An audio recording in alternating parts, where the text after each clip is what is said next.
on your own. Now I'm shaking, drinking all this coffee.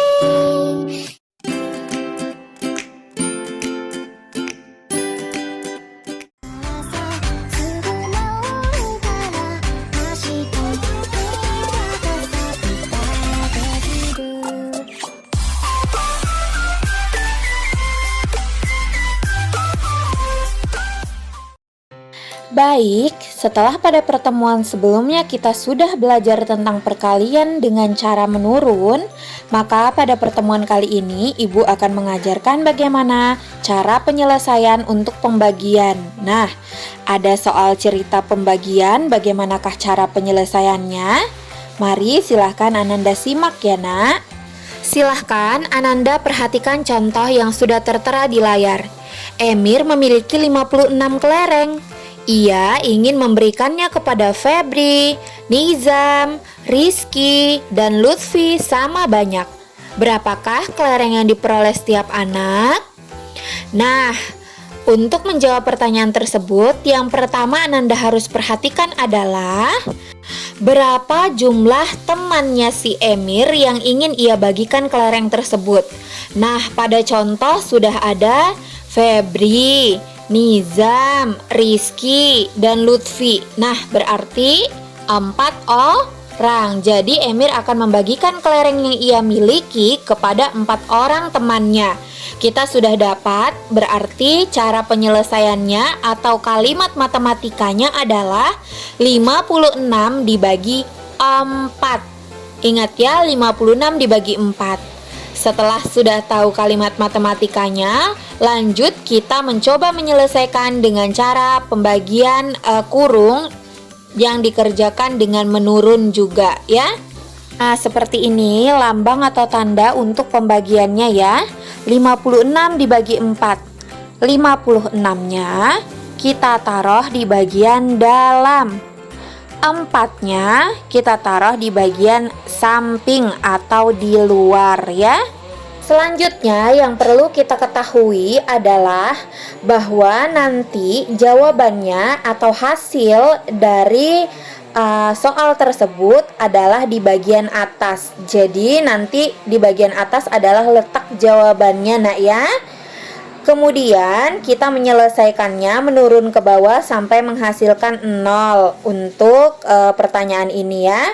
Baik, langsung saja. Yang pertama kalian perhatikan adalah jika perkalian kita mengerjakannya dari angka satuan terlebih dahulu atau yang paling belakang.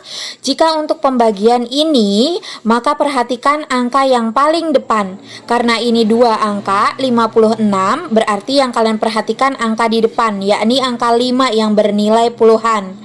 5 dibagi 4. Ingat, 5 dibagi 4. Kalau kita mau naik atau menulis hasil di atas, maka dibagi. Nanti ketika dia turun, akan dikali. Nah, kembali lagi, 5 dibagi 4. Maka Ananda boleh cari perkalian 4 yang hasilnya 5, atau jika tidak ada maka cari yang paling mendekati 5. Tidak boleh lebih dari 5, tapi kurang dari 5 boleh. Yang paling mendekati ya. Mari sama-sama kita ingat lagi perkalian 4. 1 dikali 4 sama dengan 4.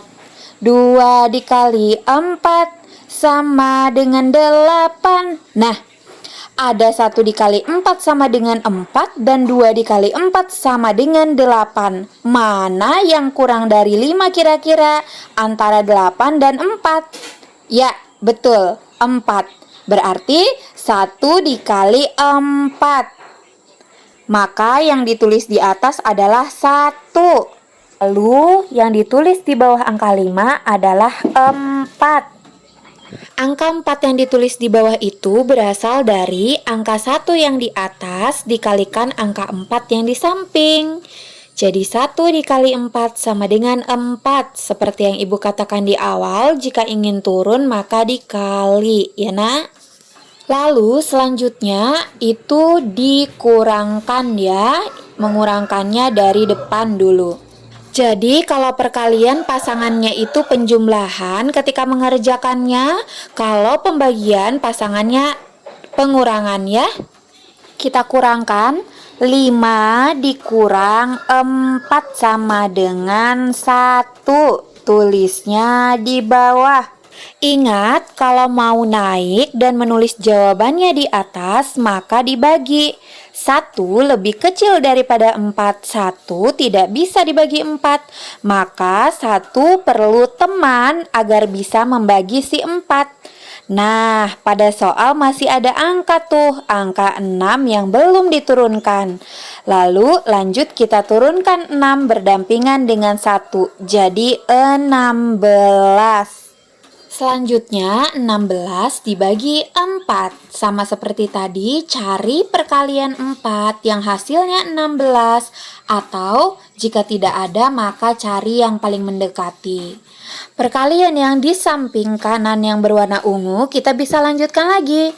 1 kali 4 sama dengan 4, 2 kali 4 sama dengan 8, 3 kali 4 sama dengan 12, 4 kali 4 sama dengan 16. Yeay, akhirnya kita ketemu angka yang sama seperti yang diminta pada soal. Sama seperti tadi, angka yang di bagian depan taruhnya untuk jawaban yakni angka 4, lalu angka 16-nya taruh di bawah. Dan 16 dikurang 16 sama dengan 0. Selesai. Pembagian kita untuk pertanyaan 56 dibagi 4. Hasilnya sama dengan 14.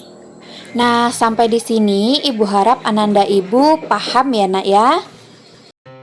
Nah, misalnya Ananda di rumah ada yang ingin bertanya, Ibu itu tadi kan 56 dibagi 4.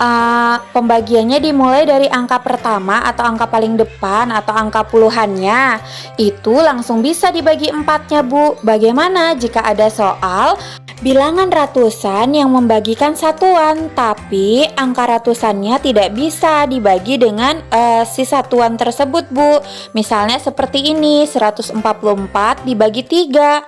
Kan 1 tidak bisa dibagi 3 Bu. Nah, untuk soal sejenis seperti itu Nak, jika angka pertama pada bilangan pertama tidak bisa membagi, maka 2 angka di depan yang membagi. 1 tidak bisa bagi 3, maka langsung 14 dibagi 3. Begitu caranya. Pengerjaannya sama seperti contoh pertama tadi. Ya Nak ya, hanya bedanya itu saja. Mudah-mudahan Ananda Ibu di rumah paham jika sudah menyimak video ini sampai akhir. Nantikan video-video pembelajaran selanjutnya di Wahana Belajar Nak ya. Ibu akhiri pembelajaran hari ini dan Assalamualaikum warahmatullahi wabarakatuh. This last few weeks have been